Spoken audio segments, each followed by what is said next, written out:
Let's talk of graves, of worms and epitaphs. Write sorrow on the bosom of the earth. Let us sit upon the ground and tell sad stories of the death of kings, how some have been deposed, some slain in war, some haunted by the ghosts they have deposed, some poisoned by their wives, some sleeping killed, all murdered. He's a sort of ambiguous character. He's appealing in some ways and very disturbing in others.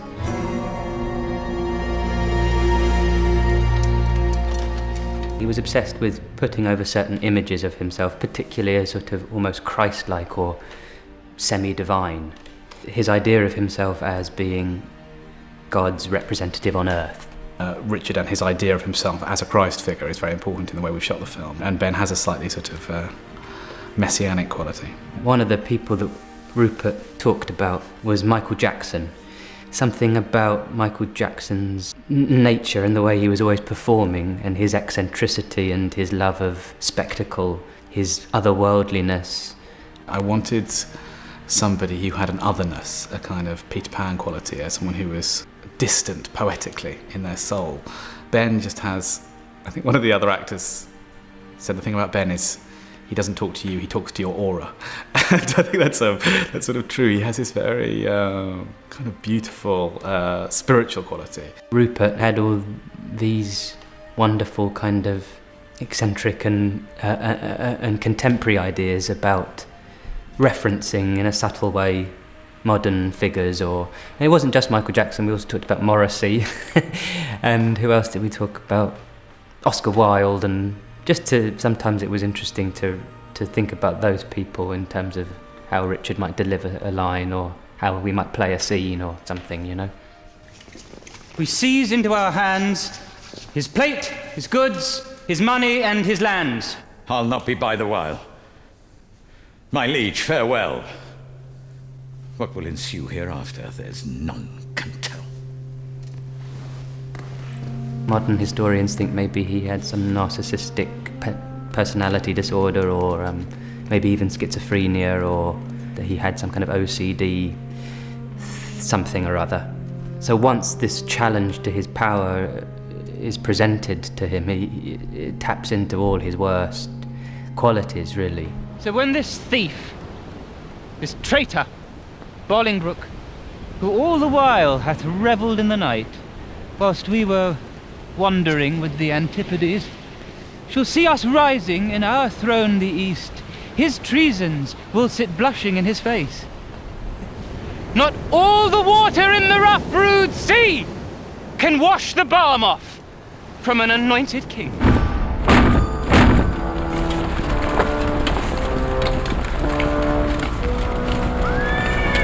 Bolingbroke, at the beginning of Richard II, is a close friend and supporter of Richard, and through Richard's own neuroses, really, ends up exiling Bolingbroke, and as a man of principle and pride, he comes back to reclaim what he believes is his rightful property and title. That small act of rebellion seems to grow and gather apace into him actually managing to depose Richard and getting the crown of England for himself. See. We are amazed. Tell Bolingbroke, for yond methinks he stands, that every stride he makes upon my land is dangerous treason! We talked to Rupert early on about wanting him to direct one of these films, and he immediately said he wanted to do Richard II. He loved the play, and was very clear that he wanted Ben to play Richard II. Once Ben Whishaw came aboard, there was nobody who didn't think this was a project to be on. And then when Rory came aboard, the rest of the cast just wanted to come and listen to what they had to say. What I've been so lucky with is having actors, youngish actors, who have got They're the right age for the roles. They've got stacks of screen and Shakespeare experience, and I do think you need both. It felt like a group of actors who we would never have been able to get together to do this play on stage, and here they all were, and they were all going to be in it, and you kept having to pinch yourself that, you know, Patrick Stewart really was going to be playing John of Gaunt. We had people like David Suchet and Patrick Stewart who are so steeped in it. I mean, it's extraordinary.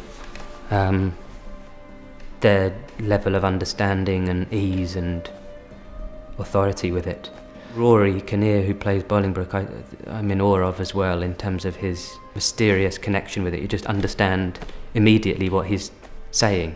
Just sits in the language so comfortably. Ben's one of the most stunningly talented young actors there are. Someone who's just going to have the most glorious career, and not just, you know, in the sense of he was going to do good for himself, but also that it was the kind of talent that was going to, without being too over the top about it, but in some way enrich the cultural thread of our country.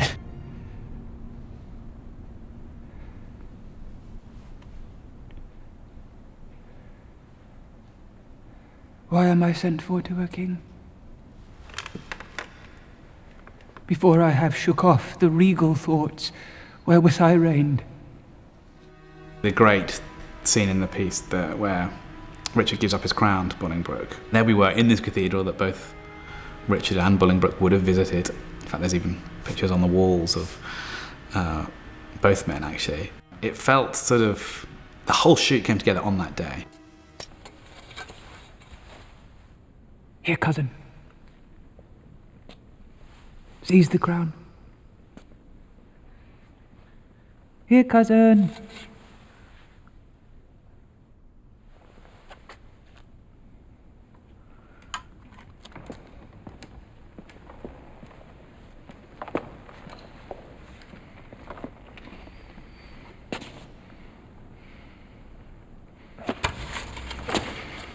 It reminded me a lot of that great, was it the second Federer-Nadal Wimbledon final, when you felt something happening in the world of tennis, you know, that this great champion was giving over from one style very different to the other style. They were meeting at this absolute apex of their skills. And anyone who was there would have watched it and gone, wow, that was pretty... And it was a privilege to be in the room, actually. Are you contented to resign the crown?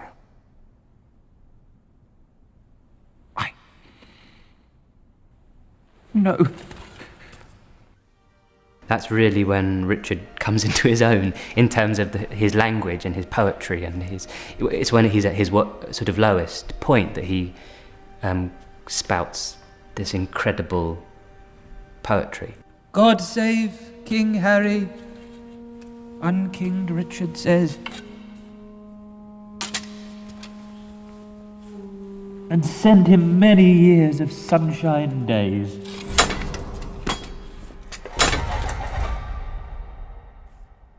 I remember coming home that evening and thinking, I know people would have paid thousands and thousands of pounds to sit in one of those pews and watch those two perform that, because it was, as well as being brilliant, it was a sense of these two wonderful actors at this point in their careers coming together. It was really exciting. There was something very special going on between these two actors, and they weren't going to miss a point if they could. People will look back on this, hopefully, and it'll be the equivalent of watching the young, you know, Olivier or the young Gielgud. You know, they're such terrific actors, both of them. Really, really good Shakespeare on film defines how acting is in a generation. And if you see, you know, Olivier's Shakespeare films or Branagh's, you know, which I sort of grew up with, they, you know, are absolutely the height of what that period saw as great acting. We have a chance to maybe define what acting is for this moment now through Shakespeare. I'll beg one boon and then be gone and trouble you no more. Shall I obtain it? Name it, fair cousin. Fair cousin. I am greater than a king. For when I was a king, my flatterers were then but subjects. Being now a subject, I have a king here to my flatterer. Being so great, I have no need to beg. Yet ask. And shall I have? You shall. Then give me leave to go, Whither? whither you will. So I were from your sights. Go, some of you, convey him to the tower. Oh, good. Convey. Conveyors are you all, that rise thus nimbly by a true king's fall.